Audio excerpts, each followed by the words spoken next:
他每天戴着头盔睡觉，虽然不舒服，但不得不这样做，因为他家猫是个流氓，每天晚上往他脸上撒尿，看到主人熟睡后，悄咪咪蹲在旁边，直接往脸上呲。关键这猫有时候还上火，那味道简直了，主人很是崩溃。为啥这只猫会有两副面孔？白天明明很温顺，为啥到了晚上就往自己脸上撒尿呢？主人也尝试过很多办法，甚至还打过他，都无济于事，实在没招了。他决定戴着头盔睡觉，因为实在不舒服。刚睡了一会就把头盔摘掉了，这就让小白逮到机会了，悄咪咪凑上来，深情地看着主人，确认主人睡着后，情不自禁的就往脸上呲。主人再次被叫醒，对小白一阵数落。医生也被小白的迷惑行为给逗乐了。仔细观察后，医生认为这可能是小白的一种沟通表达方式，一直对主人撒尿，可能是因为主人一直没能理解他的需求。那小白到底想给主人说什么呢？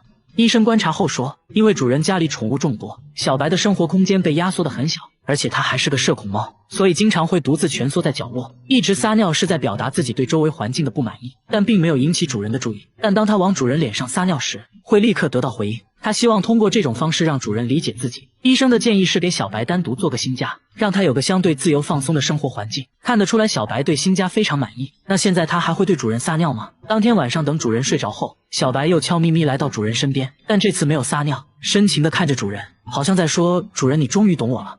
他在厕所偷偷装监控，正对着马桶，看到了让人哭笑不得的一幕。每次他半夜去厕所，马桶里总会出现没有冲的尿，关键家里就他一个人，而且自己都会随手冲马桶，窗户都安装了防盗窗，根本不可能有人能进来。这怪异现象搞得他精神崩溃，甚至怀疑是被什么不好的东西缠住了。他现在半夜都不敢上厕所，有次实在尿急，蹑手蹑脚的来到厕所门口，就看到一个黑影闪过，这黑影有点似曾相识，这下他更怕了，硬是憋到了天亮才去厕所。不出意外，厕所又出现了没有冲的尿，看尿的颜色，这东西啊还有点上火，实在没招了，只好在厕所偷偷安装了监控。一夜过后查看监控，终于找到了罪魁祸首，这一切竟然是他家的猫干的。现在猫都会上厕所了吗？大叔无奈一笑，说等它上厕所你就知道了。等了好久，猫咪都没有要上厕所的意思，倒是主人来了尿意，刚来到厕所，猫就跟了过来，直接跳上马桶，像人一样蹲在那里，表情十分严肃。大叔说自己从来没训练过它，那它为啥会在马桶上厕所呢？专家表示，猫喜欢模仿主人的行为，如果你们关系很好，猫会表现得像人一样，以此来得到更多喜爱。这样一来就说得通了，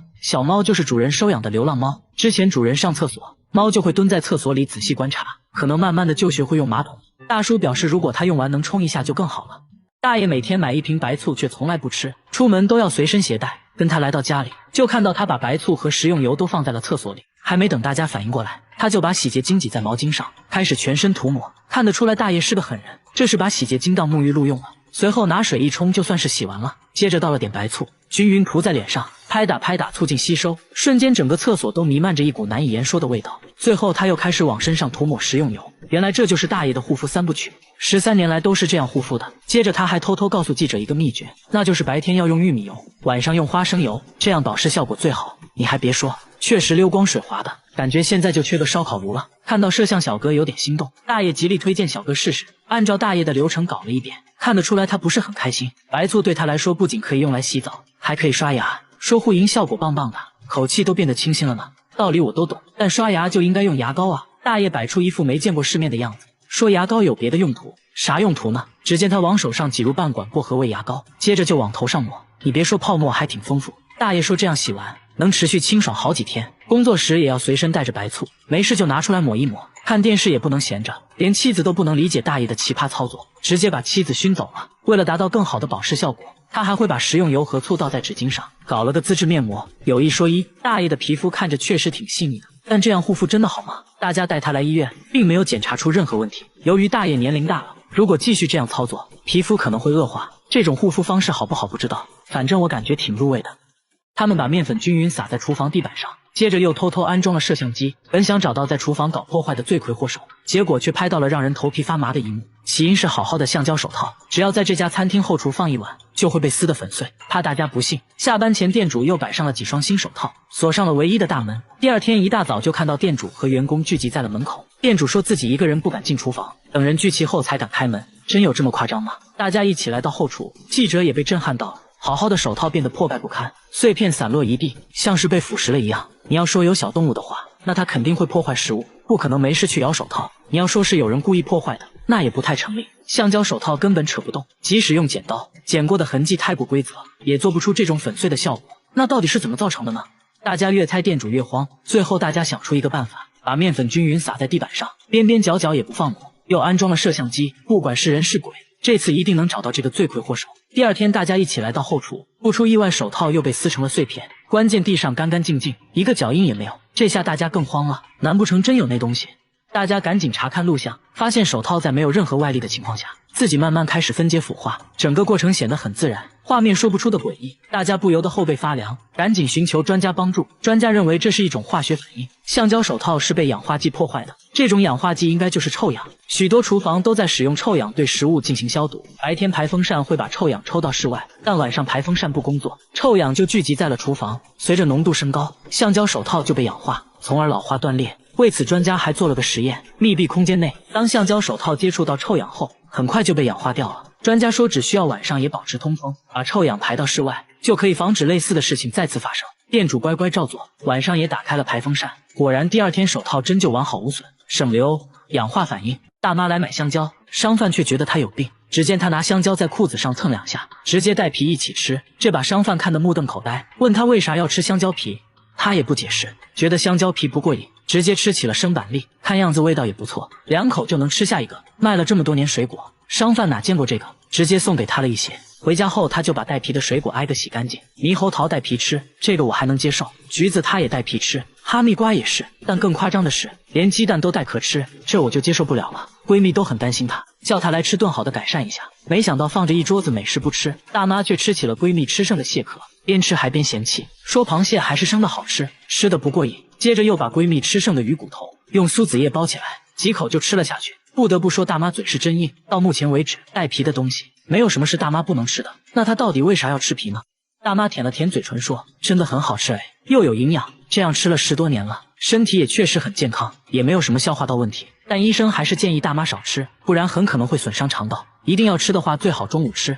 大妈在门上装了4把锁，还把电饭锅放在衣橱里，这么安全的家她却不住，整天推着婴儿车睡在公共厕所，婴儿车被严严实实包了起来，里面还时不时发出怪声，关键这大妈也没孩子，问她里面是什么，大妈一句话没说，转身快速离开了。等再次遇到她，大妈正在吃猫罐头，还往婴儿车里放了一点，突然里面就伸出一只毛茸茸的小手，这才看清楚，原来里面还有一只猫。夜幕降临，大妈就来到公共厕所准备睡觉，为啥有家不回，天天露宿街头呢？沟通了好长时间，大妈终于讲话了，说就算在外面冻死也不敢回去，家里那个怪东西一直跟着她，还一直偷自己的东西，家里到底有什么让她如此恐惧？大家提议跟她一起回家看看，毕竟人多势众，大妈同意了。来到门口，大家就隐隐感觉家里确实不简单，大门被她装了4把锁，挨个打开一看，里面还有一扇防盗门，上面还有2把锁。刚进来，大妈就赶紧用柜子挡住了门，屋里窗帘紧闭，没有一丝光亮。她甚至把电饭煲放在了衣橱里，说是怕有人偷，但真的有小偷吗？在大妈的同意下，大家安装了摄像机，看能不能抓到她说的那个怪东西。1夜过去了，没发现小偷，却发现了大妈的反常行为，整夜不睡觉，在屋里来回走动，还时不时跪在地上做着奇怪的动作。白天大家问她为啥不睡觉，她指了指天花板，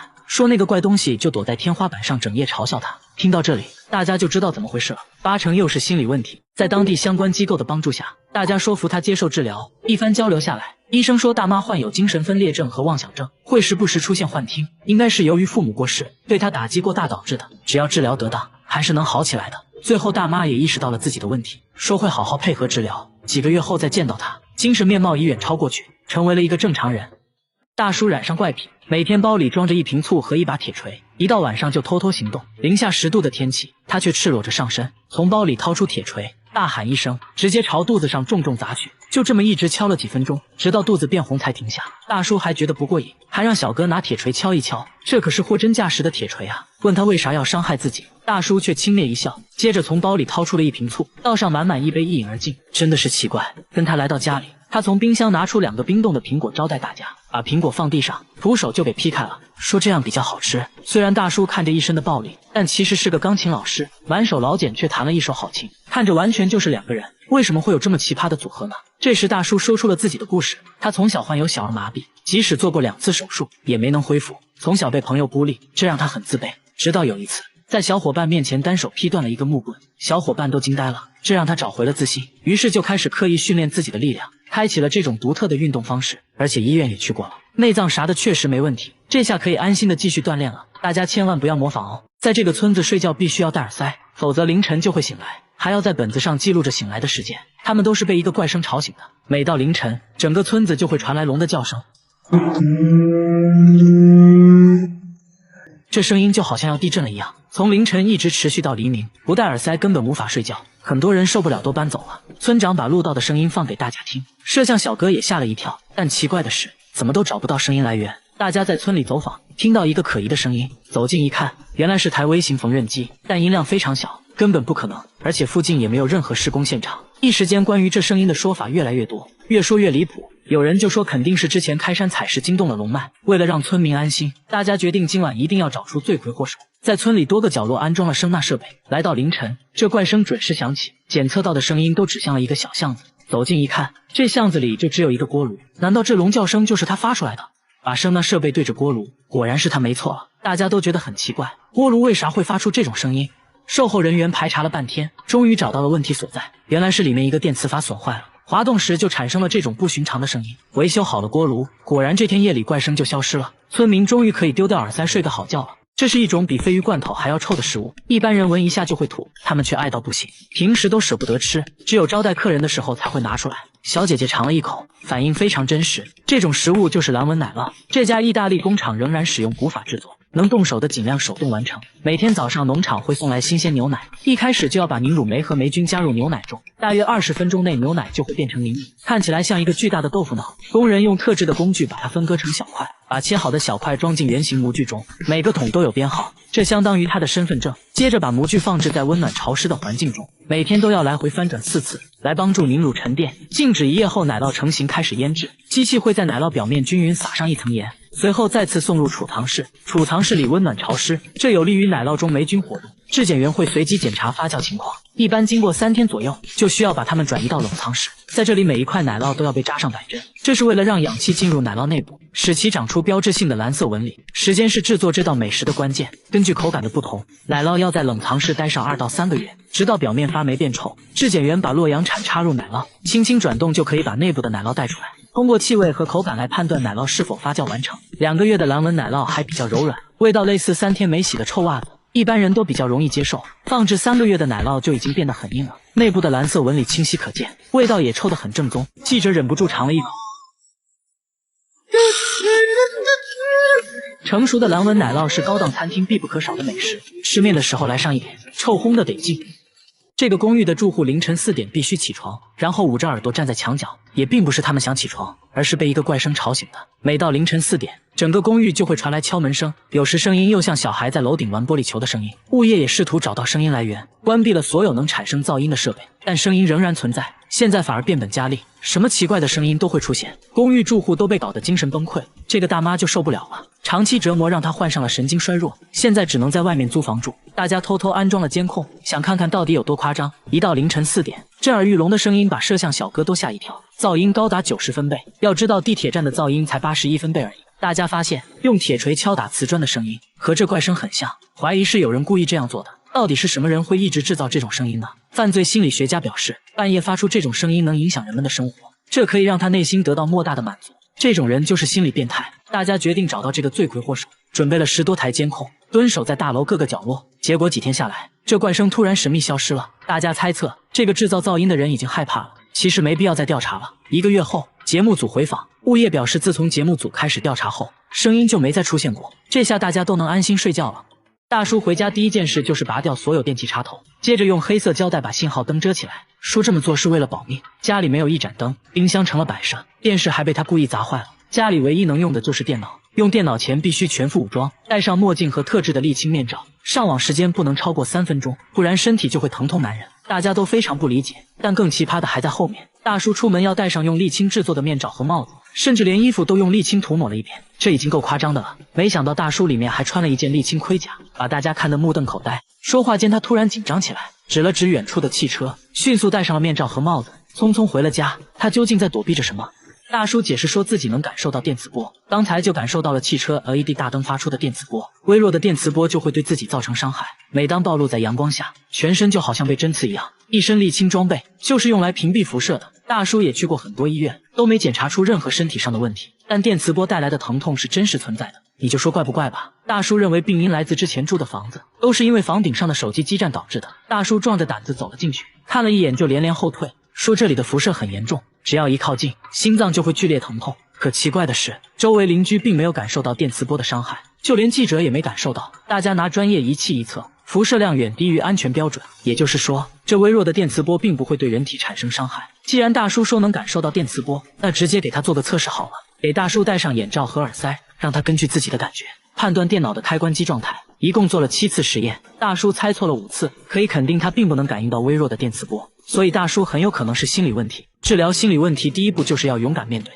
他鼓起勇气去找心理医生，沟通下来才知道，股票投资失败导致家庭破裂，这让他无法接受，继而形成了躯体化障碍，这是一种精神障碍。他们会坚信自己得了某种躯体疾病，不过呢，这些症状可以通过药物控制，但最终的解决方案还是要用爱来治愈。大姐生孩子不去医院，却来到了按摩店，让技师疯狂按压肚子，因为这肚子里的东西实在太怪，怀了3天就要生了，这是怎么回事呢？就在3天前，她因为胃痛来医院，没成想却检测出了婴儿的心跳声，原来她并不是胃痛，而是马上要生了。大姐直接懵掉了，才知道自己早就怀孕了。比大姐还震惊的是她丈夫，由于工作原因，夫妻俩已经分居7个月了。现在你说你怀孕要生了，这要怎么解释呢？丈夫甚至怀疑她外面有人了。不过医生给出了解释，说大姐也是怀胎10月来着，只是她不知道而已。大姐说虽然肚子确实大了一点，她就单纯的以为自己胖了，还特意去做了减肥按摩，就是专门按肚子的那种。就算是这样，那肯定有一些怀孕的症状吧，就比如例假肯定没有了吧。大姐说例假确实一直没来，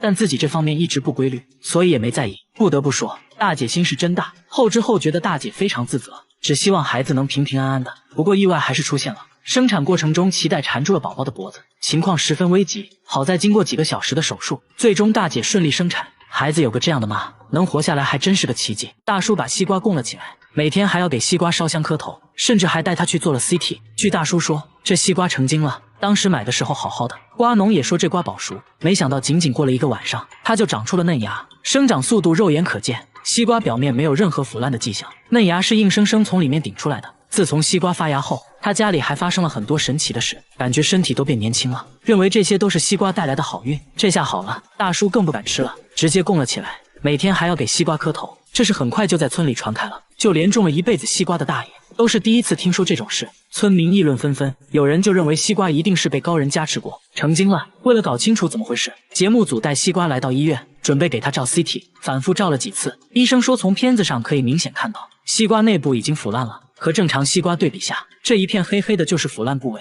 只要有合适的温度和湿度，种子就有可能在内部发芽，最终冒出来。总之这是非常罕见的。得知真相的大叔尴尬的笑了笑，直接把西瓜丢在了阳台，说以后不会再磕头了，希望新芽能好好生长，到时候就可以吃新鲜西瓜了。他往鸡蛋里注入自己的体液，40天后竟然制造出了一个诡异生物，甚至呢还会喷射某种毒液，但谁都没有想到，从这之后大叔就突然断更消失了，没有任何消息，谁都不知道发生了什么事。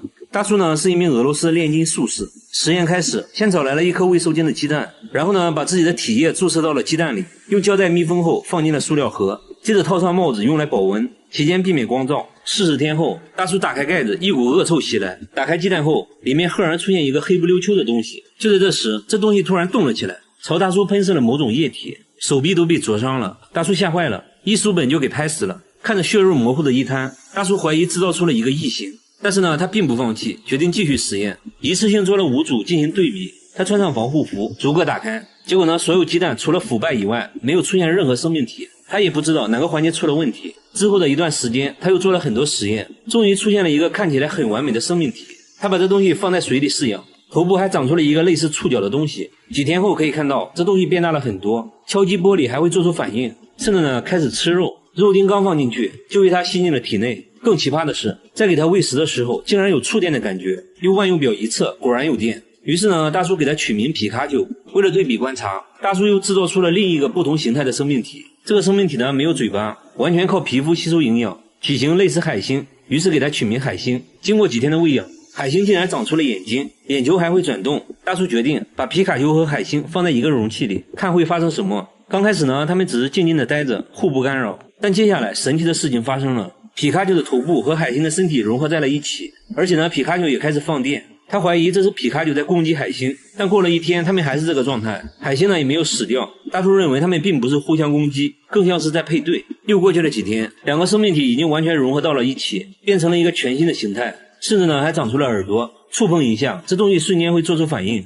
最终呢，生命体的形态变成了一个类似大海葵的东西，嘴巴里竟然长出了牙齿。大叔给这个全新的生命体取名叫肖格斯，但是呢，发现它并不吃肉，只吃胡萝卜。接着呢，又过了几天，大叔发现肖格斯突然开始吃肉，并且呢，对人类血液的味道非常敏感。随着肖格斯一点点长大，他开始不间断地吐出一些液体。为了搞清楚这到底是什么，大叔对水质采样检测，先测量了 pH 值，显示呢是一种碱性的液体。把液体倒进植物里，很快呢，植物就枯萎了，说明肖格斯吐出的液体很有可能有毒。这天呢，大叔突发奇想，放进去一条鱼，看会发生什么。没想到在鱼接触到肖格斯的一瞬间就死掉了。同时呢，大叔也被电了一下。大叔用棍子刺激肖格斯，在肖格斯做出反应的瞬间，电压就发生了变化。也就是说，肖格斯结合了之前两个生命体的全部特征，会喷射毒液和放电，但谁都没有预料到，这竟然成了大叔发布的最后一期视频。之后就突然消失，没再更新过，谁都不知道发生了什么事。但很快有其他博主质疑他造假，还根据他的流程实验了好几次，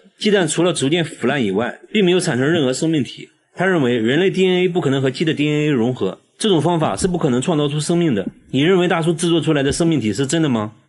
比他更夸张的是下面这位大姐，她全身没有骨头，把手固定在凳子上，她可以围着凳子转圈，正常人手臂只能转200度左右，她却能轻轻松松转360度，用圆规画圆也能一气呵成。不论是弹钢琴还是开车，一只手都游刃有余。然而他身体其他部位却非常僵硬，脚踝能转动的幅度很小，把腿绷直，双手也够不到地面。他觉得是因为自己手臂没有关节，所以才能旋转360度。这怎么可能呢？来医院一查，关节还是有的，只不过他的肩关节和肘关节活动范围比正常人大，所以才能进行360度旋转。他只是张张嘴，就把所有人吓到花容失色，因为他天生就有个长舌头，足足有10厘米，和朋友一对比，感觉比别人长1倍，舌头可以轻轻松松舔到鼻子，酸奶都比别人吃得快，不借助任何工具，杯底被舔得干干净净，狗见了都流泪。之所以有这么长的舌头呢，一方面是遗传，另一方面是经过他长期训练，舌头附近的肌肉很发达，能很好的控制舌头。经过测量，足足有10厘米，确实挺奇葩的。这个健身器材会自己运动，周围没有人，也没有一丝风，它却持续摆动了10分钟，仿佛有人在上面锻炼一样。旁边还经常出现一只黑猫，死死盯着健身器材，器材一动，黑猫就叫，看起来非常瘆人。诡异的现象一直持续到清晨，虽然慢步机已经停止了摆动，但手臂健身器又开始自己转圈，周围依旧没人也没风。工作人员壮着胆子来到旁边，突然就感到一阵寒意袭来，健身器依然我行我素转个不停。很明显啊，这鬼不怕生。工作人员不信邪，直接站了上去，看起来一切都很正常。等他下来后，器材竟然持续摆动了10分钟，难道一切都是因为惯性的原因吗？之前的小姐姐半信半疑地站上去，运动起来真的好丝滑。大家又给手臂健身器做了个对比，用相同力气转动健身器，这个问题器材比其他的整整多转了好几分钟。这时公园管理员大爷来了，说这有什么大惊小怪的，这是前几天新安装的，涂抹了过量的润滑油，所以比较丝滑，只要轻轻一晃就可以持续摆动很久，并不是什么超自然现象。健身器材很可能就是这只黑猫晃动的。他在厕所偷偷装监控，正对着马桶，看到了让人哭笑不得的一幕。每次他半夜去厕所，马桶里总会出现没有冲的尿，关键家里就他一个人，而且自己都会随手冲马桶，窗户都安装了防盗窗，根本不可能有人能进来。这怪异现象搞得他精神崩溃，甚至怀疑是被什么不好的东西缠住了。他现在半夜都不敢上厕所，有次实在尿急，蹑手蹑脚的来到厕所门口，就看到一个黑影闪过，这黑影有点似曾相识，这下他更怕了，硬是憋到了天亮才去厕所。不出意外，厕所又出现了没有冲的尿，看尿的颜色，这东西啊还有点上火，实在没招了，只好在厕所偷偷安装了监控。一夜过后查看监控，终于找到了罪魁祸首，这一切竟然是他家的猫干的。现在猫都会上厕所了吗？大叔无奈一笑，说等他上厕所你就知道了。等了好久，猫咪都没有要上厕所的意思，倒是主人来了尿意，刚来到厕所，猫就跟了过来，直接跳上马桶，像人一样蹲在那里，表情十分严肃。大叔说自己从来没训练过它，那他为啥会在马桶上厕所呢？专家表示，猫喜欢模仿主人的行为，如果你们关系很好，猫会表现得像人一样，以此来得到更多喜爱。这样一来就说得通了。小猫就是主人收养的流浪猫，之前主人上厕所，猫就会蹲在厕所里仔细观察，可能慢慢的就学会用马桶了。大叔表示，如果他用完能冲一下就更好了。大叔养了一屋蚊子，竟然是为了给孩子吃，用网兜在墙上这么一搂，就抓了满满一袋。但这仅仅是孩子们的开胃菜，还说孩子最爱吃的其实是苍蝇。接着他来到一个塑料桶前，说这一桶就是孩子的主食。掀开盖子，那味道比鲱鱼罐头还要臭，绿头苍蝇漫天飞舞。大叔说这是10天前买的鸡肠子，在室外整整发酵了10天，就生成了这些苍蝇。那到底是什么样的孩子会喜欢吃这些东西呢？大家好奇地跟着大叔来到一座大棚，大叔把抓到的蚊子全放了出来，瞬间就跳出来了上百只树蛙。原来他口中的孩子就是这些树蛙，小小的一只非常可爱，抓蚊子也是一把好手，一口一个那是真香。随后大叔又把苍蝇放了出来，看得出来树蛙确实挺爱吃，口感比蚊子好多了，一口下去还会爆浆。大叔一共养了3个大棚的树蛙，一座大棚里就有1000只。他说养树蛙纯粹是因为喜欢，自己把树蛙当成了孩子。树蛙也都很喜欢大叔，只要大叔出现，树蛙就会跳到他身上，很快身上就爬满了10多只。不仅如此，他在家里也养了一缸，就连吃饭也和树蛙一起。大叔说这样才有食欲。家人都不理解大叔的爱好，尤其是儿子，和树蛙比起来，感觉自己不是亲生的。她一觉醒来，发现被丈夫用手铐锁在了床头。这是要玩什么游戏啊？旁边的丈夫一言不发，举起手枪把自己给爆头了，瞬间血浆射了她一脸。丈夫倒在她怀里，神经病啊你！小丽把丈夫推下床，想要逃走，却发现手铐原来是和丈夫铐在一起的。她把手缩成一团，想要从手铐中挣脱，但根本不行。这下她慌了，他们所在的地方是野外度假屋，周围一个人没有。她挣扎呼喊也无济于事。这时她看到了床头的座机，刚拨完119，却发现根本没有信号。接着她捡起丈夫自杀用的手枪，这下好办了，对着手铐来一枪不就行了？结果里面没子弹了。随后她拖着丈夫想要去其他房间找开锁工具，在衣帽间看到了一件婚纱，把婚纱拿下来，后面竟然是一个保险柜。她没有多想，现在只想逃生。她把丈夫放在婚纱上，这样拖丈夫就顺滑多了。她准备下楼继续寻找工具，一个没注意，两人一起摔下楼，来到客厅翻找自己的手机，却发现手机泡在了花瓶里。完蛋了，这肯定不能用了。她把手机捞出来，擦干水分，开机试试吧。没想到啊，手机竟然还能还是不行。来到厨房，什么工具都没有，她不能坐以待毙，用婚纱把脚包起来，拖着丈夫来到车库。刚启动车辆没一会儿，车就熄火了。原来油箱已经被抽干了，这到底是什么情况？绝望之际，丈夫突然说话了，原来是丈夫提前录制好的音频。丈夫说这一切都是自己安排的，因为他知道了小丽和别人打扑克牌的事，所以想要报复小丽。但是我想说，你自杀是几个意思啊？杀敌800，自损1000，完全没必要啊！小丽现在也是懵的一逼。随后她再次来到客厅，这时门外传来一阵敲门声，分不清是敌是友。她上前把门锁了起来，门外传来熟悉的声音，原来是丈夫的同事，也就是自己的牌友小黑。小黑说：“为什么不开门啊？明明是你发短信让我来的啊！”小丽这才意识到，短信应该是丈夫拿她手机发的。打开门，小黑就看到死去的小丽丈夫。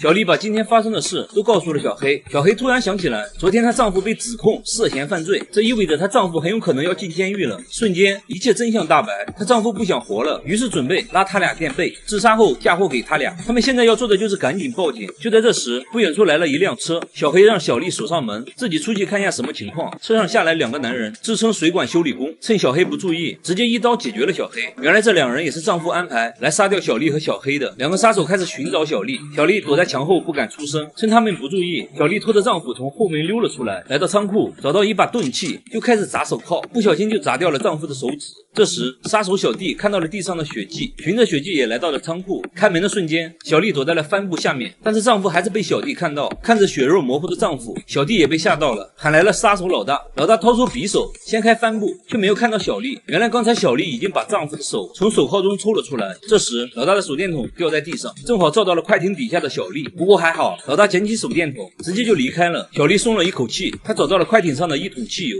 拖着汽油想给自己的车加油。突然杀手小弟出来了，他顺势躺在了草地里，积雪完美的把他隐藏起来。小弟并没有发现他。正当他给车加油时，不小心发出的声响把老大吸引来了。杀手老大围着车转了一圈后突然停住，躲在车底的小丽瞬间紧张起来。老大掏出匕首蹲了下来，一刀就刺穿了轮胎。小丽趁机逃了出来，躲进了地下室。不一会儿，老大也来到了地下室，眼看着就要被发现了。他掏出车钥匙按下寻车键，车辆发出报警声，把他们吸引过去了。一无所获的他们再次来到屋内寻找小丽。老大来到阁楼，就看到一块白布在晃动，掀开白布只看到了一包高尔夫球杆。就在这时，小丽突然出现，一球杆就放倒了老大，接着在老大身上找到他们的车钥匙。小弟闻声赶来，也被一杆放倒。小丽快速来到车上，锁上车门，刚启动车辆，老大就打破了车窗，把小丽拖了出来，随后带到卧室。原来小丽丈夫给杀手的报酬是钻石，钻石就锁在保险柜里，保险柜需要丈夫的指纹和小丽的密码加在一起才可以打开。在问出密码后，再用她丈夫的指纹成功打开了保险柜，里面却没有钻石，只有一把锯子，上面写着钻石在小丽的项链里。接着小丽想要把丈夫送的项链取下来，没想到项链链是特制的，根本取不下来。老大突然意识到，原来这把锯子是用来锯头的。小弟觉得这样实在太残忍了，于是和老大争吵起来，不小心就被推到了墙上，后脑勺撞到墙上的挂钩，小弟就这样死了。就在这时，小丽拿起旁边的匕首和老大扭打在一起。危急时刻，她拿起旁边的钳子把老大打晕了，用备用手铐把老大和丈夫锁在了一起。小丽飞速来到车上，一脚地板油就冲了出去，不料地太滑，没控制住，车就撞到了仓库。没办法，小丽只能在冰面上继续爬行。这时，老大拖着尸体也追了上来，一把就抓住了小丽。两人再次扭打在一起，冰面承受不住三人的重量，裂开了，随即三人都掉进了水里。冰面之下，小丽趁机用匕首解决了老大，她游了上来却找不到出口了，看样子凶多吉少了。就在这时，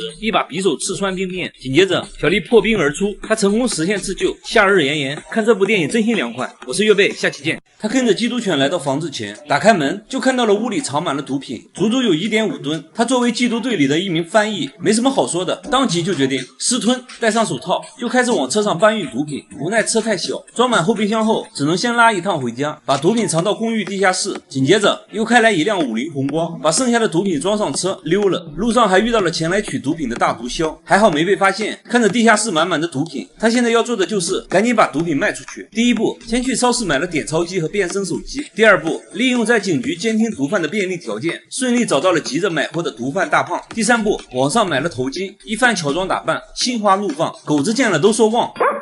两个阿拉伯毒贩也是看得目瞪口呆，金姐给了他们一包样品，谈好了价格。毒贩大胖试货后非常满意，决定和金姐来一次正式交易。金姐把交易地点定在了监狱附近，她带着验钞机当场验钞。这一波操作再次把毒贩整得目瞪口呆。这时一辆警车经过，两个毒贩吓得不知所措。只见金姐淡定的和警察打了个招呼，毒贩两兄弟再次被金姐折服。紧接着来到第二次交易，金姐用编织袋装毒品，坐公交车来到一家超市，大胖拿来满满一包现金，一手交钱一手交货，完事后再把手机丢掉，又是一次愉快的交易，钱越来越多。为了不引起注意，他找到正在跳广场舞的房东，房东是一位中国温州大妈。金姐想让房东帮忙洗钱，房东痛快的答应了。与此同时，大胖兄弟俩巨大的出货量引起了警方的注意，警方开始监听追查大胖。在警局工作时，金姐不断用错误的翻译信息误导警察的追查方向，警方的工作毫无进展。他决定不能再和大胖电话联系了，不然迟早会被发现。于是他们现在通过游戏语音联系，交货方式也改变了。他把一包毒品存放在超市储物柜，把钥匙放在饼干包装里，再把饼干放在货架第3排的位置，接着若无其事的购物。随后毒贩大胖来了，避开摄像头，拿到了第3排的饼干钥匙，接着把现金粘到包装上，再次放回原处。两人确认过眼神，金姐拿到了现金，大胖也顺利在储物柜拿到了毒品。另一边，丢失毒品的大毒枭通过街头贩卖毒品的小混混，顺藤摸瓜也知道了是金姐拿走了他们的毒品。警察这边的调查也越来越清晰了，他必须赶紧把毒品清空，抽身出来。这次他决定做个大的，和大胖约在一家内衣店交易。他拉上满满一袋编织袋毒品出发了，来到交易地点，把毒品先留在出租车上，只身前往内衣店查看情况。就在这时，他所在的缉毒队收到情报，也紧接着来到内衣店。金姐赶紧从后门溜了，金姐接着通知大胖，把交易地点改在了电影院门口。两人随即都往电影院赶去。金姐抬头看到了监控摄像头，拉着毒品藏到柱子后面。终于，大胖带着一包钱赶到，警方这边通过刚才的监控也发现了他们，接着通知缉毒队朝电影院这边赶来。交易完成，金姐拿着钱往回赶，被人撞倒后钱洒了一地，来不及捡钱了，她躲进出租车就溜了。下车后回头就看到了大毒枭，不过还好她遇到了城管，说有人跟踪自己。大毒枭见状也跑掉了。隔天房东女儿出嫁，金姐被邀请参加婚礼，两个大毒枭假装快递小哥也来到了这里。来到楼上，拔掉绿植，拿出藏在花盆里的手枪，就开始寻找金姐。一门之隔的金姐听到声音，也拿出手枪对准了大门。毒枭撬开门，和金姐对峙起来，他们要求金姐把之前偷拿的毒品全部交出来，场面一度紧张到窒息。这时几个熊孩子在楼道放鞭炮，鞭炮声让毒枭分了神，瞬间毒枭就被房东大妈解决了。完事后整理下头发，接着奏乐，接着舞，婚礼继续。为了感谢房东，金姐把自己的枪当份子直接随了。大妈说随份子你随把枪是啥意思？哎，不过我喜欢。婚礼结束后，金姐接到了养老院电话，说自己母亲去世了。商场里，毒枭金姐拿着一袋骨灰，把塑料袋底下戳破，就这样整走到哪就把骨灰撒到哪。骨灰是他妈妈的，妈妈的爱好就是喜欢逛商场。金姐用这种方式完成了母亲的遗愿。回家后，在地下室遇到了房东温州大妈，房东上来就问毒品还剩多少，金姐说还剩一点点而已。打开储藏室一看，果然只剩一点点了。母亲死了，她也厌倦了毒贩生活，决定把之前偷拿的毒品还回去。完事后，金姐卖掉公寓，找来搬家公司，决定离开这里。金姐的上司也就是缉毒组队长也过来帮忙，在橱柜里意外发现了大量橘子饼干，这款饼干是毒贩交易时常用的道具。队长瞬间明白了金姐的真实身份，原来自己一直追查的大毒枭就在眼前。随后队长来到警局，队长和金姐一直是情人关系。看着电影院门口金姐贩毒的监控视频，他默默删除了视频。最后金姐驾驶一辆游艇浪迹天涯去了。看完电影我想说，其实还是中国大妈牛，有中国大妈的地方就一定会有广场舞。我是岳贝，下期见。在一片荒山中，隐藏着一座22层的高级酒店，号称是亚洲最恐怖的酒店。酒店常年被烟雾笼罩，外墙还有大片的红色印记，显得异常诡异。虽然看起来荒废了很久，但其实还在营业。据说在周末房间都会订满，不知道住的到底是人是鬼。网站上还有很多负面评论，让人看得毛骨悚然。很多人就留言劝告，千万不要住这个酒店，否则会后悔的。小哥不信邪，决定来探险。酒店位于马来西亚，通往酒店的路迷雾重重，报废汽车随处可见，显得非常荒凉。然而路边硕大的酒店指示牌却显得非常新，处处透露着诡异。而且越靠近酒店，手机的信号也开始变差。来到酒店，顺着楼梯往上走，才发现进入酒店的通道都被封上了。找了半天，找到一部电梯，但按键完全没反应。奇怪的是，电梯的楼层数字却在快速变化，也不知道谁在控制。最后小哥通过紧急出口来到了酒店内部，一切变得正常起来，出现了一条购物街，人也多了起来。他找到了一个店主咨询，店主说酒店旁边有个大赌场，很多人都在那里输得倾家荡产，有些人回到酒店就会选择跳楼，所以这里怨气很重。确实发生过很多灵异事件，有时晚上能听到孩子的哭声。小哥决定在这里订一间，亲自感受它的诡异。回房间的路上，看到一个长期上锁的房间，门上还贴着一个奇怪的符咒。酒店人员说，这间房子被诅咒过，发生过很多超自然现象，没事尽量离它远一点。来到自己的房间，他还煞有其事地敲了3下门。进入房间发现装修比想象中的要好很多，但怪异的是，床头竟然装了个镜子。虽然在22楼，阳台却并没有封死，向外看去一片雾蒙蒙的，外墙上一片片的红色印记，看着好像是血迹。酒店人员告诉他，红色印记虽然看着恐怖，但并不是血迹，只是因为潮湿生了红色苔藓而已。来到晚上，酒店零星亮起了灯，气温开始骤降，睡到半夜他直接被冻醒了。也许是因为风太大，阳台上的门被吹得一直叫，就像有人在房间吹口哨，不断吸引他去阳台。小哥说不知为何站在阳台上，总有种想往下跳的冲动。为了保命，小哥没敢再睡觉。如果给你1万块，你敢在这里睡一晚吗？这个孕妇从收纳盒中拿出一颗弹珠，犹豫片刻后放进嘴巴，直接吞了下去。她竟然获得了一丝快感。隔天，她上完厕所，看了一眼马桶，接着戴上橡胶手套，跪在马桶边上，直接在里面掏了起来。不过还好，她只是把昨天吃下去的弹珠捞了出来，用水冲干净。她如获至宝，小心翼翼地把弹珠放在了化妆台上。此刻她心里有种莫名的成就感。随后她打扫卫生，吸尘器突然就不工作了，把吸尘器翻过来，原来系头卡住了一枚图钉。她看着图钉，内心产生一个大胆的想法：不行，这玩意儿太危险了。但他内心始终有一个声音告诉他，你可以的。他决定挑战一下自己，再次拿起图钉，缓缓放进口中，直接就吞了下去。哦，还没有。他来到厕所，看着被图钉划伤的舌头，并没有感到一丝疼痛，相反，心里的欲望越来越强，不自觉地看向桌子上的图钉。他已经控制不住自己了，快步向前，一把抓起图钉就塞到了嘴里。这次他艰难地吞了下去，随后他竟然笑了起来。晚上，随着腹部的一阵绞痛，他把图钉拉了出来，马桶上满是血迹。为了不被丈夫发现，她赶紧戴上手套，拿上洁厕灵，对马桶清理起来。就在这时，丈夫看她长时间没出来，于是来厕所找她。小丽慌乱中打开门，丈夫注意到了她慌张的神情，但是没太在意。丈夫走后，她把拉出来的图钉放在了梳妆台上，收藏起来。她到底是怎么了？这天，她又拿起一节5号电池，直接就吞了下去。吃完之后，电力满满，愉快地整理房间，随后在床上看起胎教书籍。这一页的知识点很重要啊，于是她直接把这一页撕下来吃了。她可能想让孩子也吸收到知识吧，毕竟孩子离高考只剩6000多天了，该冲刺了。镜头转向梳妆台，可以看到她最近已经陆续吃了很多异物了，其中竟然还有个锁头，这只能说是艺高人胆大。隔天，老公陪她来医院孕检，胎儿一切正常，但紧接着护士发现小丽肚子里好像有异物，护士刚开始还以为是机器故障，紧接着小丽被推上手术台，胃镜缓缓深入她口中，不一会儿就取出一个曲别针，还有电池和陀螺。回家后，丈夫大发雷霆，才知道小丽有异食癖，接着把家中零碎的小物件都丢了。心理医生安排上后，定期对小丽进行化化疗，还请了一个男看护，24小时监视小丽。即便是小丽上厕所，男看护还是要对她进行搜身，防止小丽在厕所吞食异物。来到厕所，小丽跪在马桶旁，掏出了藏在马桶下的零食，拿出一枚铁钉，迫不及待的直接吞了。这一刻，她得到了极大的满足。晚上，丈夫生日，在家里举办了生日派对，结果丈夫把她异食癖的事告诉了大家。小丽感觉羞愧难当，但丈夫根本不在乎她的感受。不过还好，丈夫晚上向小丽道了歉，两人打了几局扑克牌后重归于好。小丽按约定去见了心理医生，在心理医生的引导下，小丽终于说出了她的秘密。原来小丽是母亲被人强暴后的产物。白天，小丽在后院种植花草，她抓起一把泥土，越看越像奥利奥税。她知道护工正在背后监视她，于是假装很淡定的又把土放了回去。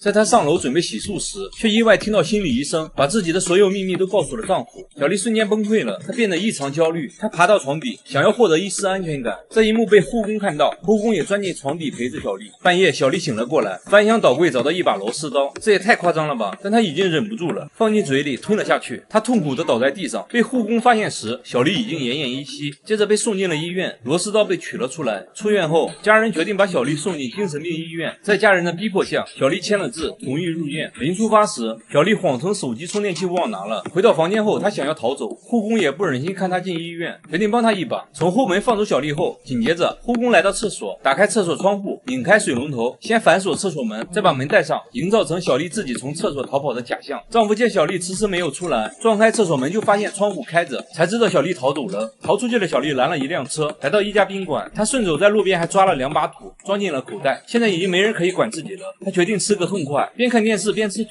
干净又卫生。来到第二天，她决定去找当年强暴自己母亲的人，也就是自己的亲生父亲。她想要了却心结，来到生父家里，发现家里正在举行生日聚会。现在的生父已经洗心革面，有了老婆孩子。小丽说出自己母亲的名字，父亲瞬间懂了。父亲对自己曾经犯下的错悔恨不已。父亲对她说，这不是你的错，你没有做错任何事。最终小丽和自己和解，小丽决定对过去的自己做个了断。想想一直并不爱自己的丈夫，于是小丽来到一家诊所，拿了打胎药，在厕所里打掉了孩子。她感觉自己获得了新生。怎么说呢？这部电影看得我嗓子疼，大家记得吃饭的时候别看啊。我是岳贝，下期见。她出门随身拿着一把剪刀，见人就盯着别人的头发看。她并不是理发师，只是想要别人的一根头发，把头发固定住。接着又拿出微雕刻刀，这是要干嘛呢？他说要在头发丝上刻字，这不开玩笑吗？大叔也没回应，自顾自的比比划划。随后又给头发涂了一层白色的颜料，在显微镜下文字还真就显现出来了。5毫米长的头发丝上，竟然密密麻麻刻了105个字。不仅如此，他还可以在沙粒上刻字，也能在5厘米的石板上写一部千字文。这可不是一件简单的事，他需要2年才能全部完成，期间要更换20多种刻刀，比硬币小很多的铁块上也能刻800多个字。大叔说，在头发上刻字很考验人的耐心，刚开始就拿自己的头发练习，1年下来头发日渐稀疏，现在都是用别人的，和别人见面都是先看头发。黑长直是他的最爱，现在还开了头发展览，小朋友都看傻了。大叔目前只能在头发上写1行字，说希望以后可以在头发上画一幅清明上河图。